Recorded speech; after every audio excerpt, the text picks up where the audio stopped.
이동하면서 혹은 밥 먹으면서 편하게 들을 수 있는 시사의 참견. 안녕하세요 하고 여러분, 시사의 참견 진행자 유종현입니다. 하고 여러분, 이제 곧 개강이 다가오고 있어요.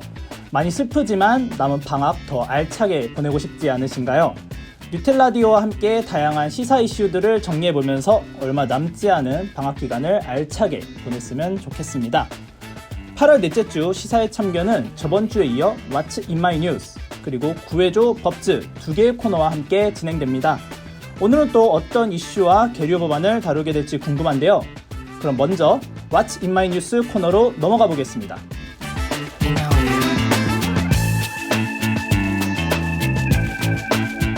바쁘지만 지금 가장 중요한 이슈는 무엇인지 궁금한 우리 학우분들을 위해 준비했습니다. 하루가 다르게 쏟아지는 수많은 뉴스들을 하나씩 꺼내 소개하는 What's in my news. What's in my news에서는 지난 한 주간 가장 뜨거웠던 사회 이슈 딱 2개만 꺼내 밀도 있게 떠먹여 드립니다. 안녕하세요. 진행을 맡은 뉴텔라 소모임장 유종현입니다. 오늘 패널 소개해 드릴게요. 뉴텔라 그리고 전 건대신문 부편집국장으로 활동했던 장경지하고 나오셨습니다. 안녕하세요. 네, 안녕하세요.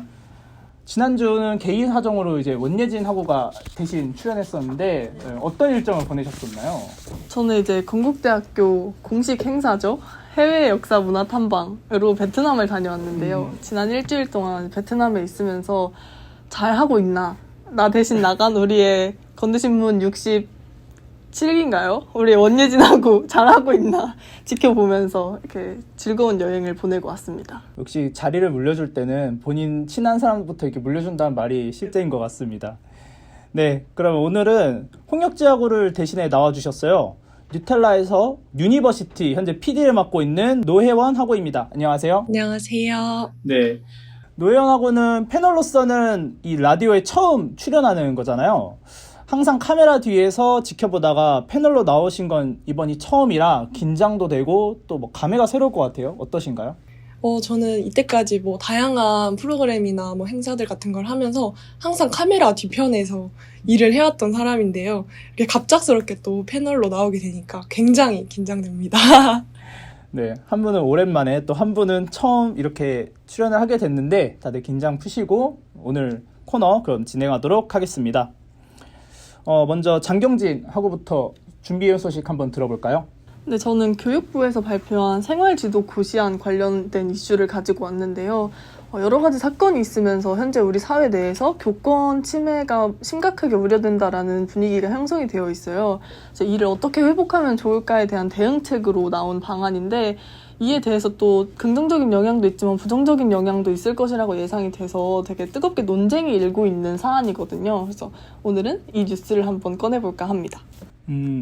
사실 많은 국민들이 서희초 교사의 사건에 대해서 많이 안타까워하고 또 어쩌면 터질 게 터졌다라는 입장이 많았습니다.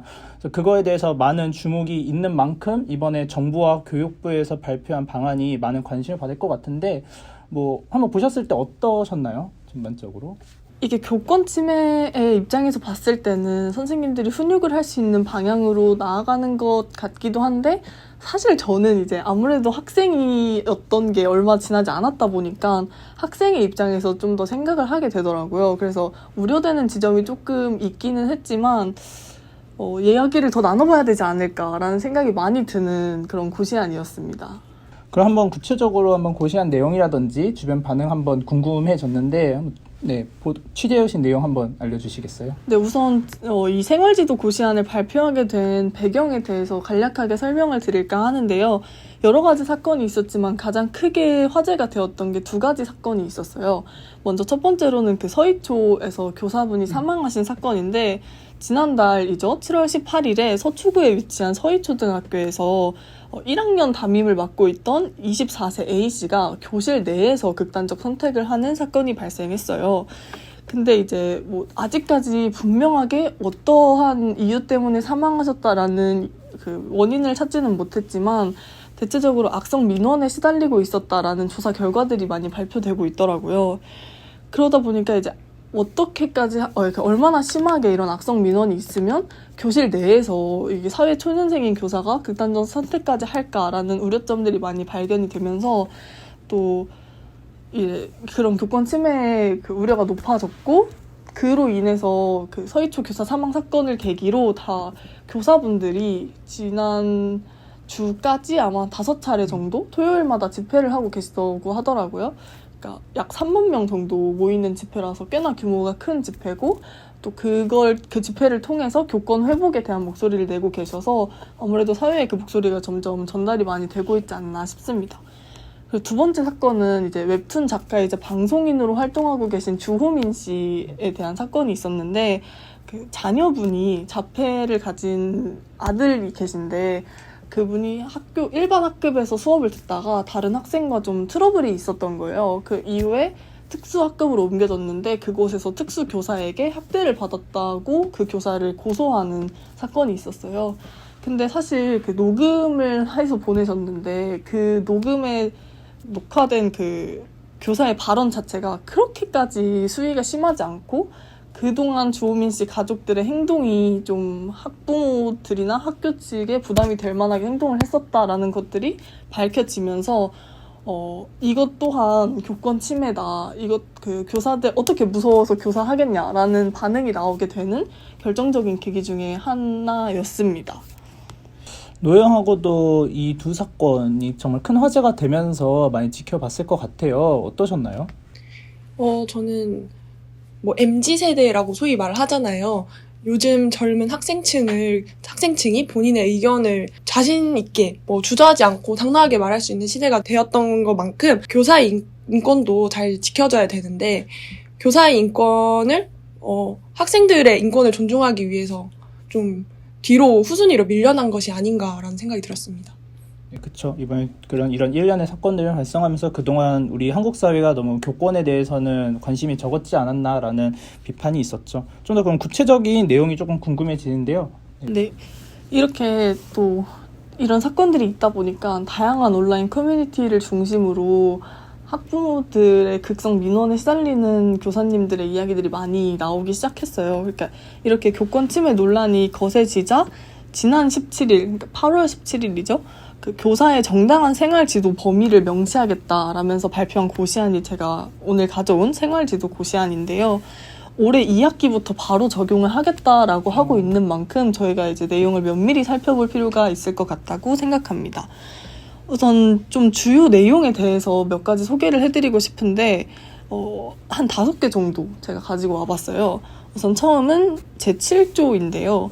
학교의 장과 교원은 기타 학생 생활과 관련된 다음 각 호의 사항에 대해 학생을 지도할 수 있다라고 되어 있는데, 그 각 호에 있는 내용이 특수교육 대상 학생과 다문화 학생에 대한 인식 및 태도, 그리고 건전한 학교 생활 문화 조성을 위한 용모 및 복장, 그리고 비행 및 범죄 예방, 그 밖에 학칙으로 정하는 사항, 이렇게 있었어요. 그래서 이쪽에서 가장 이제 대두되고 있는 부분은 건전한 학교 생활 문화 조성을 위한 용모 및 복장을 지도할 수 있다라는 점인데, 그렇다는 것은 이제 학생들의 옷차림이나 아니면 헤어스타일 등에 대해서 지도를 할 수 있게 되었다라는 걸로 보시면 될 것 같고요. 두 번째는 제11조입니다. 제11조는 사항 학교의 장과 교원은 자신 또는 타인의 생명, 신체에 위해를 끼치거나 재산에 중대한 손해를 끼칠 우려가 있는 긴급한 경우에 학생의 행위를 물리적으로 제지할 수 있다. 이 경우 학교의 장과 교원은 다른 학생이나 교직원에게 도움을 요청할 수 있다라는 조항이었는데요. 물리적이란 표현이 들어가 있네요. 네, 그렇죠. 물리적이라는 표현이 들어가 있는데, 예를 들어 팔을 잡아 제지하거나 이런 것들이 가능하다라고 설명을 하고 있더라고요. 네, 그 다음은 11조 6항인데, 학교의 장과 교원은 학생이 교육 활동을 방해함으로써 다른 학생들의 학습권 보호가 필요하다고 판단하는 경우 다음 각 호의 방법에 따라 해당 학생을 분리할 수 있다라는 점이 명시되어 있어요. 그러니까 학생을 교실 지정된 장소라면 교실 밖이나 교실 안쪽 어느 공간으로 분리 조치를 할 수 있는 거죠. 그리고 11조 8항인데요. 학교의 장과 교원은 학칙이 정하는 바에 따라 다음 각 호의 물품을 학생으로부터 분리하여 보관할 수 있다인데요. 그 각 호가 제10조 2항에 따라서 2회 이상 주의를 주었음에도 학생이 계속 사용하는 용품, 또는 이제 학생 및 교직원의 안전과 건강에 위해를 줄 우려가 있는 물품, 또 관련 법령에 따라 학생에게 판매될 수 없는 물품, 마지막은 기타 학칙으로 정하여 소지를 금지한 물품인데요. 이 조항에서 가장 이제 논란이 되고 있는 지점이 아무래도 어떤 물품인지는 또 학칙에 따라서 정할 수 있는 상황이 된 것이고, 또 2회 이상 주의를 주었음에도 학생이 계속 사용할 경우에는 위배 없이 바로 이렇게 분리 조치를 할 수 있는 건데, 그 물품을 그렇게 되면 이전에 있었던 휴대전화를 걷는 관행이라든지 이런 것들이 가능해지는 것이 아닌가라는 우려점들이 보여지고 있습니다. 다음으로는 제12조 3항 알려드릴게요. 학교의 장과 교원은 학생을 훈계할 때 훈계 사유에 합당한 다음 각 호의 과제를 부여할 수 있다는 내용인데요. 첫 번째는 문제 행동을 시정하기 위한 대안 활동, 두 번째는 성찰을 위한 반성문 작성, 세 번째는 훼손된 시설이나 물품에 대한 원상 복구인데요. 그 원상 복구에 청소를 포함한다라고 명시되어 있어요. 그래서 지금까지는 사실 학생 인권 침해로 불가능했던 반성문 쓰기라거나 아니면 본인이 어지른 부분에 대한 청소까지 시킬 수 있다는 내용이었고, 하지만 이제 청소에 있어서는 본인이 어지른 것에만 한정을 해서 단순히 벌 청소로 본인이 사용하지 않았거나 이런 공간을 청소하는 것은 여전히 금지한다고 합니다. 보면서 당연히 여론이 이거를 찬성하는 쪽도 있고 반대하는 쪽도 있을 거라 생각이 듭니다. 노현하고는 보시면서 어떻게 생각을 하셨나요? 이번 고시안에 대해. 저는 불과 1년 전까지만 해도 고등학교를 다니던 학생으로서 그렇죠. 또 학생회를 함께 했었는데요. 그때 당시 분위기가 선생님들조차도 학생이 어떤 머리 스타일을 하든지 어떤 귀걸이를 하고 있든지 목걸이를 하든지 그런 게 학생의 생활이나 공부에 어떤 지장을 주느냐, 이런 것들은 조금 제한이 풀어져야 할 필요성이 있다라고 하면서 이런 규정들을 완화하고 있는 분위기였는데요. 이게 다음 학기부터 당장 적용이 될 텐데 갑작스럽게 용모 및 복장에 대한 지도가 가능해지면 학생과 선생님들 간의 충돌이 더 심해지진 않을까라는 생각이 들고요. 또 건전한 학교생활 문화라는 것이 과연 어떤 것인가, 굉장히 추상적이고 모호한 단어라고 생각합니다. 네, 실제로 이번 고시안 발표에 대해서 조금 부정적으로 평가하는 여론이 있을 것 같아요. 네, 맞습니다. 아무래도 생활지도 범위에 용모 및 복장 같은 경우에 과거에 있었던 두발 검사나 이런 것들이 부활하는 게 아니냐라는 우려들이 굉장히 많이 있었어요. 그런데 이에 대해서 교육부 관계자는 건전한 학교 문화 조성을 위한 복장이나 용모에 대해서 과다할 경우에는 생활 지도를 해야 한다는 의견이 있었다라고 말을 하면서, 지금은 의식 수준이 높아졌기 때문에 예전처럼 학생 인권을 침해하는 방식으로 학칙을 만들진 않을 거다라는 이제 예측을 보여준 거죠. 하지만 소지품 검사나 분리 보관 같은 내용이 또 학생 인권 조례와 침해한다는 우려도 분명히 존재하고 있습니다. 일부 학부모는 교사의 칭찬이나 상에 대해서도 학생 인권 조례에 차별받지 않을 권리를 침해한다고 주장하는 경우도 있는데요. 칭찬이나 상에 대해서도 이런데, 예를 들어 벌이나 이런 것들이 공개적으로 일어났을 시에 학생 인권을 침해할 수 있다는 우려가 확실히 많이 존재하는 것 같습니다.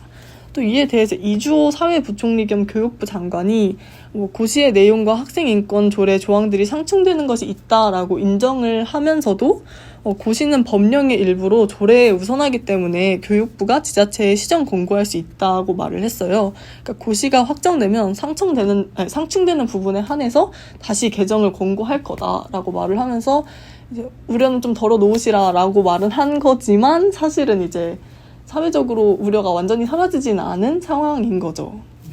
이번 서희초 교사 사건으로 사실은 촉발된 일인데, 앞에서 잘 말씀해 주셨지만 지금 서희초 교사의 안타까운 사건의 원인으로는 악성 민원이 과다했다라는 측면이 있었잖아요. 물론 이번에 발표한 고시안은 생활 지도에 국한한 점이기 때문에 물론 본질과는 조금 떨어져 있다고 느껴지지만, 단순히 이번 고시안 발표만으로 이번 일을 정리하기에는 오히려 저는 다시 과거로 퇴행되거나 오히려 충돌을 학교 사회 내에서 만들 수 있다고 우려가 되기 때문에, 이와 함께 근본적인 대책, 그러니까 교사들을 보호할 수 있는 어떠한 대안들이 좀 같이 함께 따라 나왔으면 하는 기대가 생깁니다. 장경진하고 마지막으로 정리해 주시죠.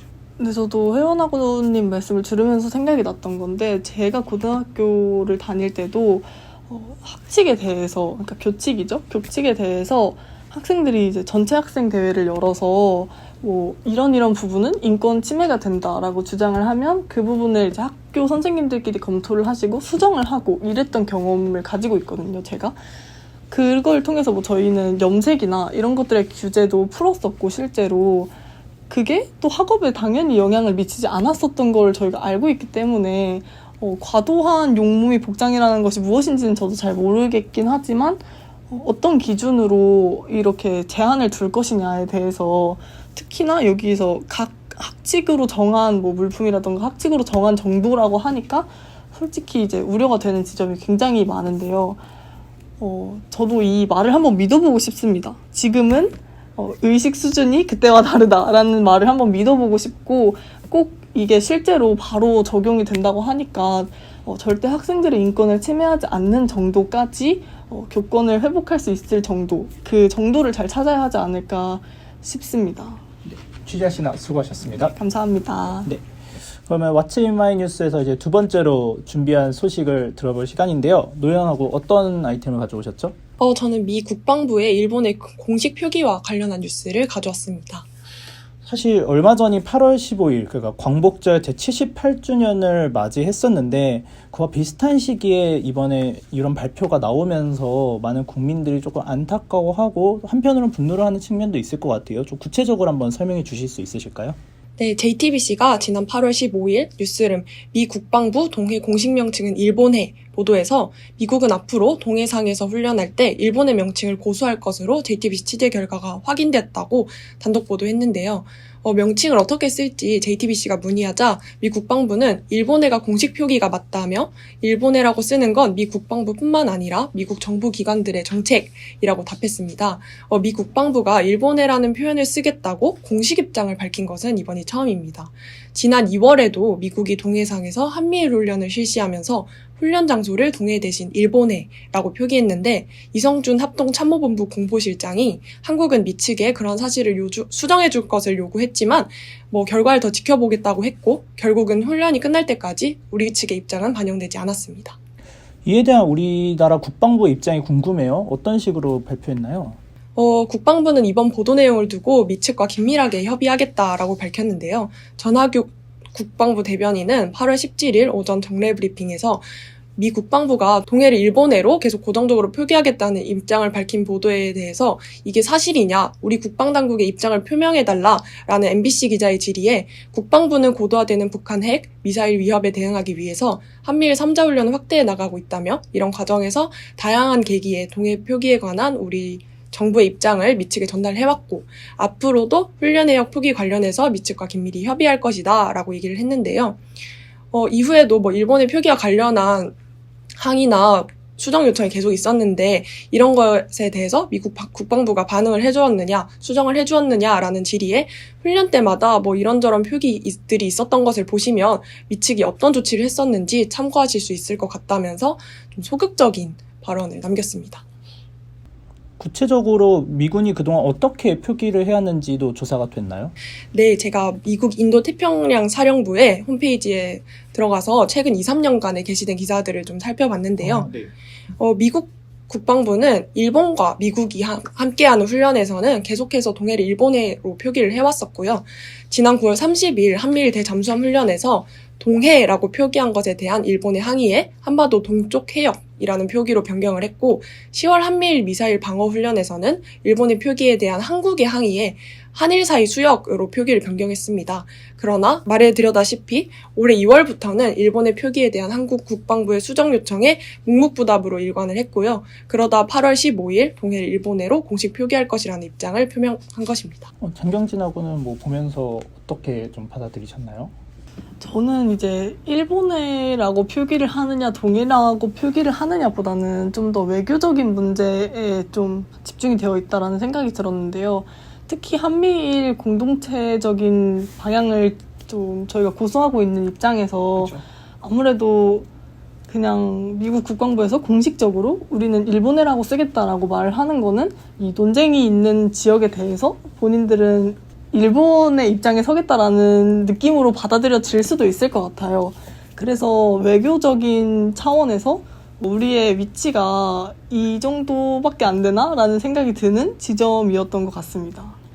장경진 하고의 말씀은 아무래도 그러니까 우리 정부가 이에 대해서 가장 적극적으로 말해야 될 것 같은데 그런 기대감에 비해서 되게 소극적으로 지금 조치를 하고 있는 것 같아서 그런 아쉬움에 대한 발언이라고 느껴졌는데요.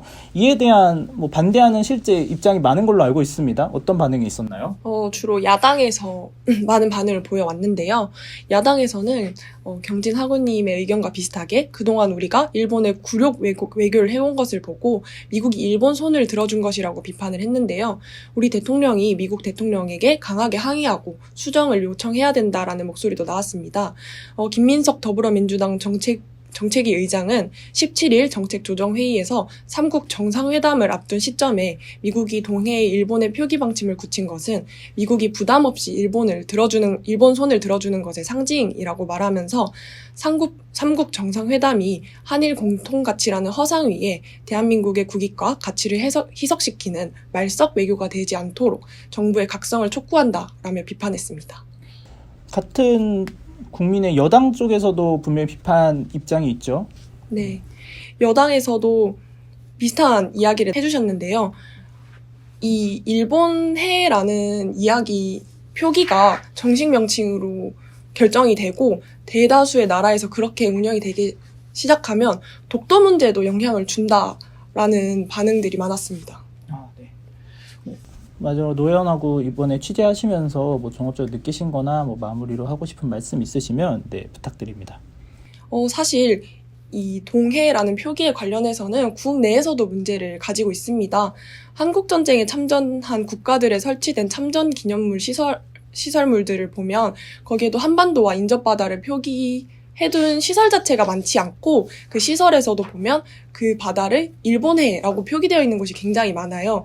그래서 이에 대한 수정이 필요하다라는 많은 이야기에 국가보훈처가 나서서 이제 2014년 국회에서 일본해 표기에 대해 지적받고 한국전 참전 기념물 실태 점검을 통해 공문을 재외공간에 발송을 했지만 이조차 15년이 마지막이었고요. 이후에 현재까지 9년째 국외 한국전 참전 시설물 중 일본의 표기 시설물에 대한 오류 수정에 대해 전혀 손을 대지 않고 있다는 것인데요. 동해라는 표기가 맞다라고 생각을 하고 우리나라에서 동해라고 표기를 해달라라고 다른 나라의 말을 강력하게 주장을 하고 싶다면 우리나라에서부터 동해라고 표기할 수 있는 것들, 일본해라고 잘못 표기가 되어 있는 것들에 대한 수정을 해나가야 한다고 생각하는데 국내에서도 동해 표기와 관련한 관리 자체가 제대로 이루어지지 않는다고 생각했습니다. 네, 취재하느라 수고하셨습니다. 네, 지난 8월 18일 미국 메릴랜드 주에서 미국 대통령의 별장 캠프 데이비드에서 한미일 정상회담이 열렸습니다만 아쉽게도 이번 조사위원회에 오신 동해 표기와 관련돼서는 별다른 회의가 진정되지 않았다고 합니다. 앞으로 과연 이 부분에 있어서 우리 한국이 어떤 식으로 입장 표명을 할 수 있을지 한번 지켜볼 필요가 있을 것 같습니다. 네, 오늘 두 분 패널 모두 고생을 해주셨고요. 저희는 그럼 다음 주 이 시간에 왓츠 인 마이 뉴스로 또 새로운 이슈를 갖고 돌아오겠습니다. 네, 수고하셨습니다. 수고하셨습니다.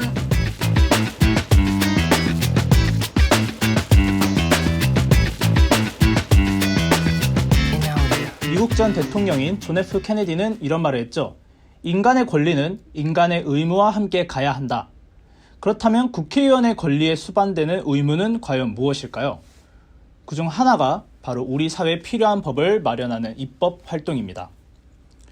그러나 발의만 되었을 뿐 아직까지 국회를 통과하지도 폐기되지도 못한 채 표류 중인 수많은 법안들이 존재합니다. 우리는 이것을 계류의안이라 부르죠. 당장 우리 사회를 더 낫게 만들 수 있음에도 국회에서 계류 중인 법안들을 저희 시사회 참견에서 발굴합니다. 여러분의 삶을 바꿔줄 계류의안을 알리는 코너 구해줘 법. 현재 촬영 시간 기준 계류 중인 법안은 총 16,135건입니다. 출연진 소개해드릴게요. 앞선 코너와 마찬가지로 장경진하고 그리고 노혜연하고 나오셨습니다. 안녕하세요. 안녕하세요. 네, 지난주 저희 구해줘 법즈 영상을 보신 분들은 알겠지만 홍혁지하고가 장경진 선배 각오하라 라는 선언을 하고 남겨고 갔습니다. 사실 두 분의 대결을 저희 모든 스태프들도 기대하고 있었는데 홍혁지하고가 지금 제주도로 갔습니다. 장경진하고 영상 보셨죠?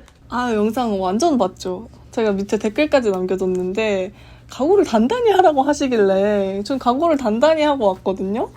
근데 도망을 가셨더라고요. 그래서 아 역시 입만 살았구나 라는 생각을 좀 하면서 근데 제가 지난번 제가 나온 영상을 봤는데 조금 표독스러운 모습이 보여서 네네. 홍역자오가 좀 무서웠을 수 있겠다. 나 때문에 오히려 더 못했을 수 있겠다라는 생각을 하면서 다음번에 오면 좀 더 잘해줘야겠다. 다음 주에서 한번 이제 대결은 다음 주로 밀어주는 걸로 한번 기대를 해보면 좋을 것 같습니다. 제가 좀 봐줘야죠 뭐. 저희 조금 살살하겠다. 그쵸 그쵸. 그래서 그 홍역재하고의 빈자리를 유니버시티의 노혜원 PD가 대신해줬습니다. 홍역재하고가 이제 각오를 단단히 하라고 해서 오늘 장경진하고가 원래는 준비를 되게 열심히 해보셨어요. 맞상대할 준비가 되셨나요? 저는 오늘 제가 가져온 법안이 굉장히 시기적절하고 훌륭하다고 생각을 하기 때문에 좀 이겨볼 수 있지 않을까 생각하고요. 또 어제 새벽에 홍역재하고가 꼭 이기고 오라면서 기프티콘까지 투척을 하면서 응원을 해줬기 때문에. 그럼 본격적인 시작에 앞서서 지난 1화와 2화, 그러니까 이게 저희가 대결을 하는 구도라고 거듭 말씀을 드렸잖아요. 그래서 1화, 2화에 대한 이제 투표가 진행이 돼가지고 그 결과가 지금 제 대본에 들어와 있습니다. 먼저 1화에서의 승리자는 바로 장경진, 김혜연 팀하고의 저출산 고령사회 기본법 일부 개정 법률안입니다. 단 한 표 차이로. 진짜요? 네, 한 표 차이였어요. 생각보다. 진짜 생각보다 네, 한 표 차이였어요. 저 제 승리를 확신하고 있었거든요. 네. 그래가지고 우선은 뭐 예상대로 장경재하고가 이기기는 했다. 하지만 뭐 나름 그때 그래도 홍역재하고가 또 중요한 자료를 갖고 오죠. 아무래도 대부분의 대학생들이 또 그 단기 근로자라는 점에서 많이 공감을 했었던 것 같아요. 2화에 과연 누가 이겼을지 홍역재 반주희 팀의 부실공사방지법과 원예진 김혜연 팀의 인공지능 규제법 중에 승자는 바로 원예진 김혜연 팀이었습니다. 그러니까 두 번 다 김혜연 PD가 두 번 다 승리를 했는데요. 과연 반주희 PD가 그동안 촬영적이 없다가 오늘 나왔거든요. 그래서 이제 내가 나와야겠다 출연자네. 근데 홍역재하고가 가버렸습니다. 과연 새로운 하고를 데리고 이길 수 있을지. 만약 오늘 이긴다면은 저희 멤버가 바뀔 수도 있지 않을까라고 제가 조심스럽게 생각해봅니다. 네, 그럼 본격적으로 시작을 한번 해보겠습니다. 저번에 이어서 코너 진행 방식 간단하게 다시 한번 말씀을 드릴게요. 지금 나와 계신 두 패널 분들이 각각 한 분의 PD와 한 팀을 이루고 있습니다. 저희 현재 국회에 남아있는 계류 법안들 중 지금 우리 삶에 꼭 필요한 게 뭔가, 얼른 통과돼야 되는 계류안은 뭔가를 고민한 끝에 각각 한 가지의 법안을 갖고 나오셨고요. 여러분들이 두 분의 패널들의 이야기를 듣고 이 법안이 지금 더 시급하다라고 생각되는 법안에 대해 투표를 진행해 주시면 됩니다. 자, 그럼 한번 본격적으로 저희 구해줘 법즈 시작해 보도록 하겠습니다. 먼저 2연승을 달리고 있는 김예원 PD의 그리고 장경진하고의 팀부터 한번 들어보겠습니다. 어떤 법안을 오늘 준비해 오셨죠? 네, 2연승을 달리고 있는 저희는 오늘 마약류 관리에 관한 법률 일부 개정 법률안을 가지고 왔습니다. 마약 문제. 네, 2023년 6월 16일에 제안된 계류 법안이고요. 이하경 의원 등 13인이 참여를 하셨습니다. 제안 이유와 내용에 대해서 간단하게 말씀을 드릴게요. 현행법은 마약류를 투약, 흡연 또는 섭취한 사람에 대해서 재범 예방에 필요한 교육의 수강 명령 또는 재활교육 프로그램 이수 명령을 병과하고 있어요. 하지만 마약류를 소지, 운반, 관리, 매매, 수수 이러한 유통에 참여한 마약 범죄의 경우에는 마약류의 폐해에 대한 교육이 필요함에도 불구하고 교육의 수강 명령 등의 대상에 포함되지 않습니다. 그래서 마약 범죄 근절에 부정적인 영향을 미치고 있다라는 의견이 계속해서 나오고 있는데요. 그래서 이 법안은 마약류를 투약한 사람뿐만 아니라 소지, 운반, 관리 이런 유통을 한 사람들까지도 마약 사범에 대한 교육을 의무적으로 실시할 수 있도록 하자라는 내용을 가지고 있습니다. 실제로 마약을 이제 사용하는 사람들도 그렇고 실제 유통하는 쪽도 연령이 많이 내려갔다고 들었어요. 10대에도 그런 걸 알바처럼 생각해가지고 그런 불법을 저지른다고 하는데 그런 부분에도 충분히 조금 필요하지 않나라는 생각이 듭니다. 맞습니다. 특히 최근에는 인터넷이나 유통수단이 되게 발달을 하면서 청소년 마약 범죄율이 굉장히 급증을 했는데요. 이게 아무래도 코로나의 영향도 있고 SNS가 워낙 발달하다 보니까 인터넷을 통한 마약 유통이 굉장히 많아졌어요. 이게 경찰청 자료에 따르면 2018년에는 1,516명이었는데 2022년에 3,092명으로 2배 이상 이제 늘어났다고 합니다. 오늘도 굉장히 그 시의적절하고 또 사회가 관심이 많은 이슈를 가져온 것 같습니다. 과연 이제 새로운 팀원과 함께 반격이 될 수 있을지 노현하고와 반주희 PD가 갖고 온 법안은 무엇인가요? 저희가 가져온 법안은 산업안전보건법 일부 개정 법률안인데요.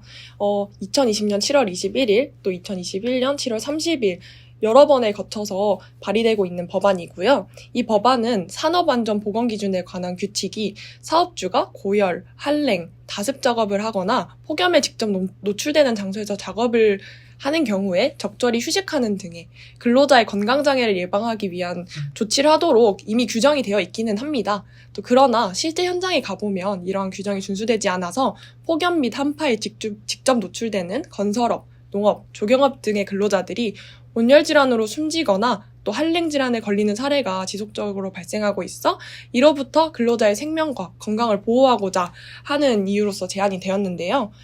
주요 내용으로는 이런 폭염이나 한파 시 특별시장, 광역시장, 또 특별자치시장, 도지사 또는 특별자치도지사로 하여금 사업주에게 해당 작업을 중지하라고 명령을 하고 사업자가 이에 따르지 않을 경우 5천만 원 이하의 과태료를 부과할 수 있도록 하며 고용노동부 장관은 작업을 중지한 근로자 중 일용 근로자 등 생계가 불안정하게 된 근로자에 대해 그 작업 중지로 인하여 감소한 임금의 전부 또는 일부를 예산의 범위에서 지원할 수 있도록 규정하며 건설공사 현장 등 폭염, 한파에 직접적으로 노출되는 근로자의 생명과 건강 및 생계를 보호하고자 하고 있습니다. 사실 일용직 근로자 혹은 현장에서 근로하시는 건설 쪽으로 일하시는 노동자분들이라든지 사실 그런 날씨에 굉장히 노출이 많이 되어 있지만 또 그런 관련된 사회적 사건들을 들어보면은 법은 마련이 되어 있지만 실질적으로 고용주가 그거를 그러니까 실행하는 경우가 많이 적어가지고 그런 사건들이 발생하는 경우가 많아가지고 이번에 그런 지방자치단체장이라든지 시장이라든지 그런 사람들이 직접적으로 할 수 있다는 거는 굉장히 좋은 저도 제안이라고 봅니다.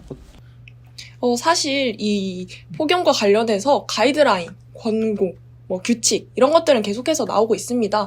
그러나 말 그대로 권고에 그치기 때문에 사업주들은 폭염이든 한랭 상황이든 노동자가 일하는 게 사업주한테는 이득이잖아요. 그래서 그렇기 때문에 이게 아무리 권고돼도 잘 지켜지지 않는 겁니다. 오늘 오전에도 사실 그 폭염 행안부에서 오는 그런 폭염 문자를 받았어요. 조심하라고. 장경진하고도 받으셨죠? 받았죠? 어떻게 생각하시나요? 받았지만 전 여기 나와서 지금 뉴텔라에 녹화를 하고 있습니다. 반박 아니면 좀 더 주장을 하시거나 지금 결국은 굉장히 중요한 두 사회 문제가 붙은 것 같아요. 어떻게 생각하세요? 저는 근데 이제 하나 여쭤보고 싶었던 게 네네. 있었던 게 이제 너무 심하게 폭염이거나 이럴 때 작업을 쉬는 것까지는 알겠습니다. 그런데 그 작업을 만약에 쉬거나 일을 그만하게 되면 그거에 대한 급여는 어떻게 처리가 되는지. 급여는 사실 원래는 일을 한 만큼 돈을 주는 게 원리잖아요? 원칙이잖아요? 그래서 사실은 급여가 이때까지는 지급이 잘 안 됐어요.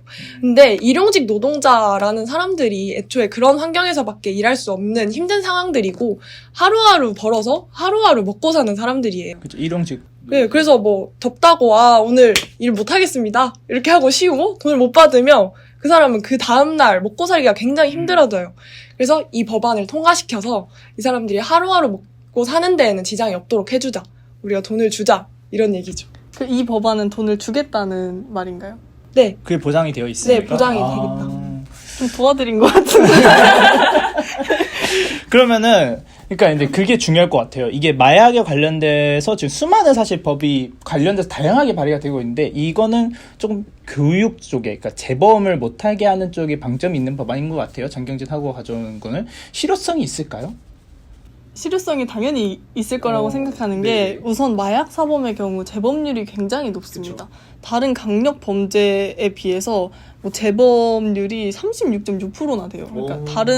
그러니까 뭐 절도는 22.8%, 뭐 강도는 19.7%, 폭력은 11.7% 정도. 최소 10% 이상을. 그쵸. 근데 그 정도 되는데 마약이 갑자기 이제 36.6%가 되는 거죠. 근데 물론 사실 이 수치에는 그 마약 투약하는 사람들의 그 재범률도 포함이 되어 있는 상태라서 단순히 마약을 유통 사범들의 재범률이 이렇다고는 할 수 없지만 그래도 이만큼이나 재범률이 높은 만큼 우리가 교육을 하는 게 절실하다. 이들이 다시는 마약에 손도 대지 못하게 교육을 해야 한다라는 것인데요. 저는 여기서 그런 생각이 듭니다. 왜 마약 사범들이 재범률이 높을까?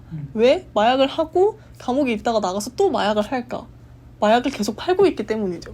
그러니까 뭔가 접근성이 계속 좋아지고 있기 때문에. 그쵸. 그리고 마약 파는 사람이 없으면 사는 사람도 당연히 없습니다. 그렇지 않은가요? 당연히. 아니 네, 그렇죠. 그렇게 되겠죠. 다 잡으면. 그쵸. 그러니까 예. 마약을 유통하는 사람들이 점점 늘어나면 당연히 마약을 투약하는 사람들도 점점 늘어날 수밖에 없는 구조이고 마약을 유통하는 사람이 줄어들면 또 당연히 마약을 투약하는 사람들도 줄어들 수밖에 없는 구조이기 때문에 저는 이제 마약 유통하는 사람들을 줄이는 것이 급선무이지 않을까라고 생각을 하고 그 줄이는 방법으로 가장 이제 기본이 되어야 할 게 이 교육이다 라고 생각을 하는 바입니다. 실제로 마약을 유통하다가 이제 검거된 10대 청소년들이 얘기 들어보면은 그렇게 죄책감이, 그러니까 이걸 유통하는 거에 있어서 그 행위 자체에 그렇게 죄책감을 많이 못 느꼈다라고 해요. 그러니까 나는 내가 하는 게 아니었으니까, 물론 그걸 병행하는 사람도 있지만, 그래서 그런 부분에 있어서도 교육이 있으면 좋지 않을까 생각하는데, 노연하고 뭐 어떻게 질문이나 아니면은 뭐 본인 주장을 강화하고 싶으신지. 두 가지 의문이 드는데요. 네네. 첫 번째로 과연 국내 유통자가 줄어든다고 내가 마약을 했다가 감옥에 갔다가 다시 와서 마약을 해야겠다고 마음 먹은 사람들이 국내 유통자가 줄었다고 마약을 안 찾을 것인가? 전반적인 마약 범죄에 그 있어서. 외에도 유통자들은 훨씬 많잖아요? 과연 그 방법을 시도하지 않을까라는 게 첫 번째 의문이고요. 두 번째 의문은 그 교육이 과연 얼마나 실효성이 있는가? 교육 통계적으로 증명이 된 게 있는가? 궁금합니다. 우선 첫 번째를 말씀드리자면 제가 알기로 우리나라는 속지주의를 적용하고 있습니다. 우리나라 내에서 벌어지는 유통에 대해서는 외국인이 하든 우리나라 사람이 하든 처벌을 할 수 있다는 거죠. 그렇기 때문에 뭐 국외를 통해서 뭐 자기가 해외여행 나갔다가 대마초를 핀다. 우리 어쩔 수 없죠. 지금도 어쩔 수 없습니다. 그건. 근데 우리나라 내에서만이라도 유통이나 이런 것들이 벌어지지 않도록 관리를 하자라는 이야기고요. 두 번째가 교육의 실효성이 있느냐라고 말씀을 하셨는데 사실은 모르는 겁니다. 아직 안 해봤잖아요. 그러니까요. 또 모르는 거니까. 약간 뭐 지원을 이제 장현장군 쪽으로 지원해드리자면은 실제로 관련해서 마약 복용 범죄 쪽도 학교를 만들자. 그러니까 뭔가 지금 그린 학교 그런 것처럼 금연 학교 이런 거 있듯이 그런 게 있어야겠다 하면서, 왜냐면 뭐 처벌이 능사 아니다라는 말처럼 그런 게 있으니까. 네. 그리고 사실 교육이라는 게 아무래도 특히 저 마약 유통 연령대가 낮아지고 있는 이 시점에 가장 필요하지 않을까. 왜냐면 청소년들도 많이 유통을 하고 있거든요. 그러니까 그들에게 효과적으로 이런 일을 다시 하지 않도록 만드는 데에는 교육만 한 게 없다라고 생각하는 바입니다. 그러면 제가 질문을 이렇게 던져볼게요. 그러니까 이제 노예원하고한테는 이 둘 다 굉장히 중요한 사회적 문제예요. 그러니까 먼저 노예원한테 지금 최근에 마약 관련된 국민들 걱정이 정말 높아지고 있어요. 내 주변에도 막 있는 것 같고. 그럼에도 불구하고 본인들의 이런 폭염이나 관련된 이런 노동자를 위한 법이 이 산업안전보건법 여기가 더 중요하다고 생각하는 이유가 뭔지. 그리고 이것도, 네. 그죠? 장경진하고도 역시 물론 마약 이런 게 있지만 엄청 더워하시잖아요. 아까도 들어오실 때 엄청 더워했잖아요. 그리고 어쩌면 이게 전 세계적인 현상이고, 폭염이 점점 기온이 올라가는 게 이게 새로운 뉴노멀이다라고 해서 우리나라뿐만 아니라 해외에서도 이런 걸 많이 도입하려고 하는데, 그럼에도 불구하고 마약 쪽 교육 쪽을 하는 게 더 시급한지 먼저 노영하고부터. 할 말이 많습니다. 네네. 일단 오늘 다들 여기까지 오시면서 땀 흘리지 않으셨나요? 굉장히 땀 흘리면서 오셨을 것 같은데요. 굉장히 땀을 흘렸지만 전 뉴텔 라디오에 참여한다면 이 정도 땀은 흘릴 가치가 충분하다. 갑자기 사상 검증에 들어가는데. 네. 저는 기숙사에서 여기 오는데요. 길어야 10분 걸립니다. 그런데도 그냥 아무것도 없이 걸어왔는데도 땀을 뻘뻘 흘리면서 왔어요. 오자마자 아이스 음료를 찾을 정도로. 지금 바깥에 지금 30도 이상을 웃도는 한여름에 이 날씨가 40일 이상 지속되고 있어요. 온열질환 사망자 숫자도 2018년 폭염 이후에 두 번째로 많은 사상자를 기록했고요. 또 질병관리청에 따르면 지금 몇천 명이 되는 사람들이 온열질환으로 고통받고 또 사망하고 있는 상황이란 말이에요. 그러면 과연 특히 이 법안에서 얘기하는 거는 옥외, 그러니까 건물 밖에서 노동하고 있는 그 햇볕에 고통받는 사람들을 좀 보호하자는 건데 얼마나 덥겠습니까? 이 건물 밖에서 땀을 뻘뻘 흘리면서 노동하고 있는 사람들이 또 내가 오늘 일을 쉬자니 또 돈이 보장이 안 되는데 내 내일의 또 생활은 어떡하나 하면서 일을 할 수밖에 없는 상황이기 때문에 꼭 보호가 필요하고 또 조금 더 좀 진지하게 생각한 얘기를 좀 해보자면 하남 코스트코 사고가 있었습니다. 지난 6월에 하남시 코스트코에서 근무하던 29세 김모 씨가 야외 주차장에서 쇼핑 카트를 관리하는 업무를 하다가 갑작스럽게 숨졌는데요. 사인이 폐색전증 및 온열에 의한 탈수 이거였어요. 그래서 폭염 속 주차장에서 누출돼서 왔다 갔다 하루에 4만 보 이상 30km 거리를 카트를 끌고 다니면서 휴식 시간도 솔직히 제대로 보장받지 못했어요. 지금 물론 휴식 시간 줘야 된다라고 나라에서 얘기를 하고 규정을 하고 있지만 10분, 15분 되는 남짓한 쉬는 시간에 이분은 왔다 갔다 휴게 공간까지 왔다 갔다 왕복하는 시간이 무려 9분. 5분에서 6분을 쉬기 위해서 우리가 휴게 공간에 갈 수 없잖아요. 그래서 또 떼약볕에서 주차장에서 한켠에 앉아서 보낼 수밖에 없었고요, 쉬는 시간을. 이런 사람들을 보장하기 위해서는 당장에 이런 법이 통과가 돼야 된다라는 주장입니다. 제가 여기서 또 할 말이 생겨버렸습니다. 네. 말씀하신 대로 40일 이상 폭염이 지속되고 있습니다. 그 법안에 따르면 40일 이상 노동을 하지 않아야 하는 겁니다.